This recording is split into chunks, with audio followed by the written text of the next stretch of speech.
English novels کی جب بھی بات کی جاتی ہے تو کچھ ناول سر فہرست رکھے جاتے ہیں. ان میں سے ایک دی 40 رولز آف لو بھی ہے. اس کو کیوں اتنی اہمیت حاصل ہے؟ 40 رولز آف لو کی کہانی کیا ہے؟ مولانا رومی کون تھے اور وہ اس قدر مقبول کیوں ہوئے؟ ان کے اس سفر کی کہانی کیا ہے؟ شمس آف تبریز کون تھے اور انہوں نے مولانا رومی کی زندگی پہ کس طرح سے اثر ڈالا؟ وہ کیوں اس طرح کے سوال پوچھتے تھے کہ صوفی بستامی اور نبی پاک صلی اللہ علیہ وسلم میں سے عظیم کون ہے؟ انہوں نے کیوں مولانا رومی کو شراب خانے بھی بھیجا؟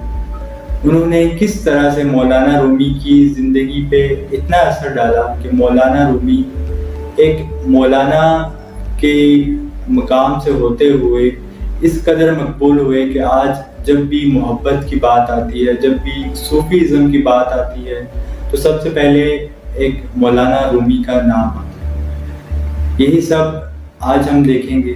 40 رولز آف لو لکھی ہے لب شفاق اور ترکش آتھر ہیں. اس کی کہانی شروع ہوتی ہے ایلا نامی ایک خاتون سے جو کہ 40 سالہ خاتون ہوتی اور وہ اپنی زندگی سے قدرے مایوس ہوتی ہیں، اپنی زندگی کو نامکمل اور خالی محسوس کرتی ہیں.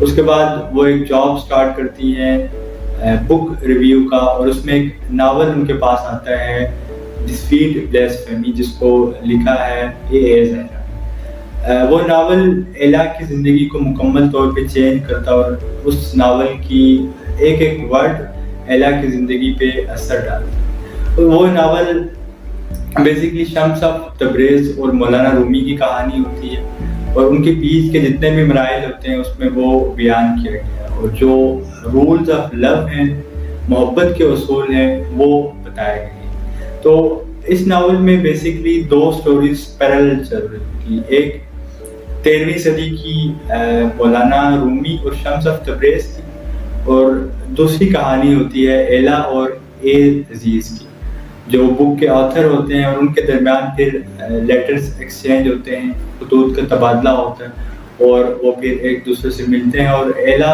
اس ناول کو پڑھنے کے بعد یا ان محبتوں کے اصولوں کو پڑھنے کے بعد اور ان کو سمجھنے کے بعد وہ سوچتی ہے کہ اب میری زندگی مکمل ہو گئی. تو بیسکلی یہ تھیم ہوتا ہے پورے ناول کا. مولانا رومی بیسکلی ایک مولانا تھے، ان کا ایک اثر و رسوخ تھا اپنے لوگوں پہ اور وہ اسلامی تعلیمات دیتے تھے. لیکن جب شمس آف تبریز ان کی زندگی میں آئے تو انہوں نے مولانا رومی کی دنیا کو دیکھنے کا انداز بدل دیا. انہوں نے مولانا رومی کو شراب خانے بھی بھیجا. اس کا مقصد تھا کہ محبت کا ایک اصول یہ بھی کہتے ہیں کہ ایک جو بری چیز ہے یا جو دوسرے لوگ ہیں جن کو ہم حقارت سے دیکھتے ہیں، ان کو ان کے ساتھ بھی ہمیں مل کے رہنا چاہیے اور ان کو بھی محبت کی نظر سے دیکھنا چاہیے. تو یہ ان کا ایک مقصد تھا. شمس آف تبریز مختلف طرح کے سوال بھی اٹھاتے تھے. جیسے انہوں نے ایک سوال اٹھایا کہ نبی پاک صلی اللہ علیہ وسلم اور صوفی بستامی میں سے زیادہ عظیم کون ہے؟ نبی پاک صلی اللہ علیہ وسلم کہتے ہیں کہ خدا کے لیے کہتے ہیں کہ جسے خدا کو جاننے کا حق تھا میں اس طرح سے جان نہیں سکا، اور جبکہ صوفی بستامی کہتے ہیں کہ خدا میرے اندر بستا ہے، تو زیادہ عظیم کون؟ تو اس کے لیے یہ اصول ہے کہ خدا کی محبت کا جو دریا ہے وہ بہت وسیع ہے.